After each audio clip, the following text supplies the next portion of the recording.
Supreme court में आरोपियों के खिलाफ होने वाली बुलडोजर कार्रवाई पर सुनवाई हुई। सुप्रीम कोर्ट ने उठाए सवाल। सुप्रीम कोर्ट ने सुनवाई के दौरान बुलडोजर कार्रवाई पर कई गंभीर सवाल उठाए हैं। सुप्रीम कोर्ट ने कहा कि सिर्फ आरोपी होने के आधार पर ही किसी के घर को गिराना सही नहीं है। सुप्रीम कोर्ट ने पूछा, अगर कोई सिर्फ आरोपी है तो प्रॉपर्टी गिराने की कार्रवाई कैसे कर सकते हैं। सॉलिसिटर जनरल तुषार मेहता ने कहा कि अब तक कार्रवाई नगर निगम के तहत की। तुषार मेहता ने आगे कहा, अवैध कब्जे के मामले में नगर निगम के नोटिस देने के बाद ही कार्रवाई की गई है। बुलडोजर एक्शन पर guideline. Solicitor general Tushar Mehta ने कहा, जिन पर कार्रवाई की है वह अवैध कब्जे की वजह से निशाने पर हैं, न कि अपराध के चलते। आरोप है कि बीजेपी शासित राज्यों में मुस्लिमों को निशाना बनाकर बुलडोजर एक्शन किया। सुप्रीम कोर्ट की बेंच ने सुनवाई में कहा कि हम देश के लिए गाइडलाइन जारी कर सकते हैं। सुप्रीम कोर्ट ने कहा कि अगर कोई व्यक्ति दोषी भी है तो भी उनके घर को गिराया नहीं जा सकता है। क्या है मामला? सुप्रीम कोर्ट जमीयत उलेमा ए हिंद की बुलडोजर कार्रवाई की याचिका पर सुनवाई कर रही है। याचिका में आरोप है कि सरकारों ने पीड़ितों को अपना बचाव करने का मौका ही नहीं दिया। याचिकाकर्ता ने आरोपियों के घरों पर मनमाने ढंग से बुलडोजर एक्शन पर रोक की मांग की है। याचिका में बुलडोजर जस्टिस पर रोक लगाने के लिए सुप्रीम कोर्ट से जल्द सुनवाई की अपील की थी।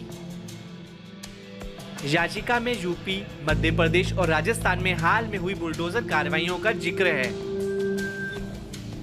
कांग्रेस की तीखी प्रतिक्रिया। सुप्रीम कोर्ट की ओर से लगाई फटकार के बाद राजस्थान कांग्रेस चीफ ने बीजेपी पर हमला बोला है कि पुलिस की कार्रवाई में किसी को भी पकड़ा जाता है, लेकिन वो कोर्ट की प्रक्रिया से गुजरने के बाद में ही उसका अगर अपराध प्रमाणित होता है और दोष सिद्धि होती है तो ही वो दोषी माना जाता है।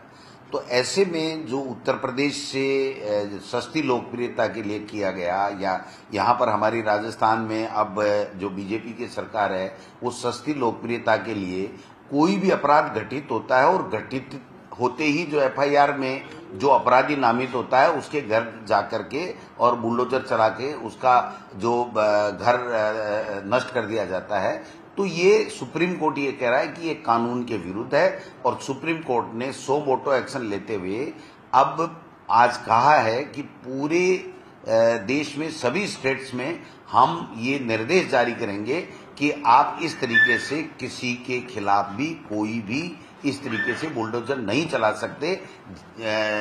कानून सम्मत कार्रवाई करने के बाद में ही आप बुलडोजर चला सकते हो। तो सुप्रीम कोर्ट ने बहुत सही कहा है, क्योंकि ये सस्ती लोकप्रियता के लिए बुलडोजर चलाने वाली जो शुरुआत उत्तर प्रदेश से हुई और राजस्थान में भी इसको चालू किया गया, भरतपुर में भी और उदयपुर में भी आपने देखा होगा। मैं समझता हूं कि अपराध जब तक प्रमाणित नहीं हो तब तक उसको अपन अपराधी नहीं कह सकते हैं।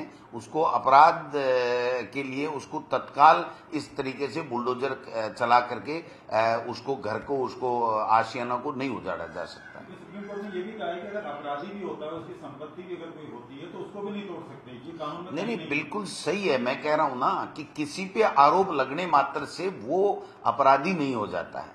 किसी पे भी आरोप लगा, लेकिन वो कोर्ट की प्रक्रिया के बाद में उसकी दोष सिद्धि उस आरोप पे होती है और वो अपील में जाकर के उसके बाद में अंतिम जो न्याय मिलने का अपना अधिकार संविधान में बाबा साहब ने दिया है उसका पूरा प्रयोग कर लेता। उसके बाद में अगर कोई कानून सम्मत कार्रवाई अगर कोई कानून के तहत करती है सरकार तो ही कर सकती है।